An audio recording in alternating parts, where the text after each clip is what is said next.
Trá pictiúr, madra stray. Pictiúr a hain.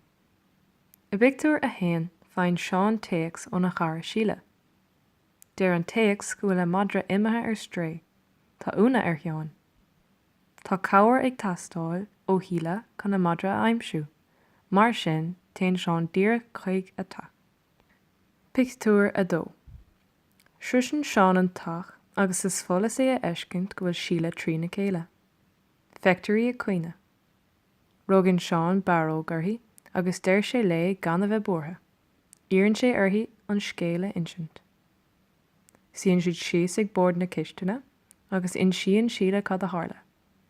Pléann siad le chéile na rudaí gur féidir le dhéanamh chun an madra a aimsiú. Pictiúr a trí.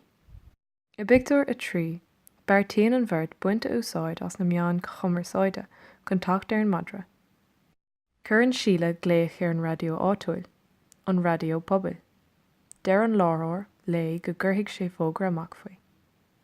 Chomh maith sin, cuireann Seán fógra suas ar Facebook ag rá go bhfuil madra beag bán agus dubh ar iarraig. Jojo is anam dó, agus ba chóir téacs a cheola chuige má tá eolas a ggéine faoi. Pictiúr a chathair. Téann Seán agus síle go dtí lár an bhaile ag luirg Jojo. Tá síonn siad ag bécíl agus ag scradaí le anam in áir de gínas na nutha. I braban na súl, fáinn síle glé telefón. Freagraíonn si é gan leisce dá laid. Pictiúr a chuig. I pictiúr a chuig fáinn síle deiscéal úntach. Tá Jojo aimsithe ag duine éigean. Íonn sé ar an duine ar thaobh eile an gcotháin fanacht san áit ina bhfuil siad. Insíonn si an dá nuacht le Seán agus rugann si baróg eile ar. Tá riméid an damhainarthaí faoi na madra agus tá faoisimh olbhór ar an mbeirteachá. Pictiúr a sé. Sa fictiúr deireanach bualann Emma leis an bhfear a d'aimsigh Jojo. Tá Jojo ar ial ghearraige.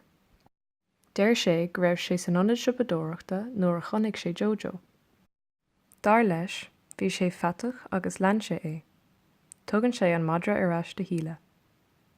Filann síle abhaile agus tá tuis mothireaigh fenacht ag leac an dorais. Tá áthas an damhainartha an bhirrtacha a eiscint sláán sa bháite. Íar an daidirthaí an scéile insint. Is léir go gcaithfidh síle níos mó aire a thabhairt den bhadra as seo amach.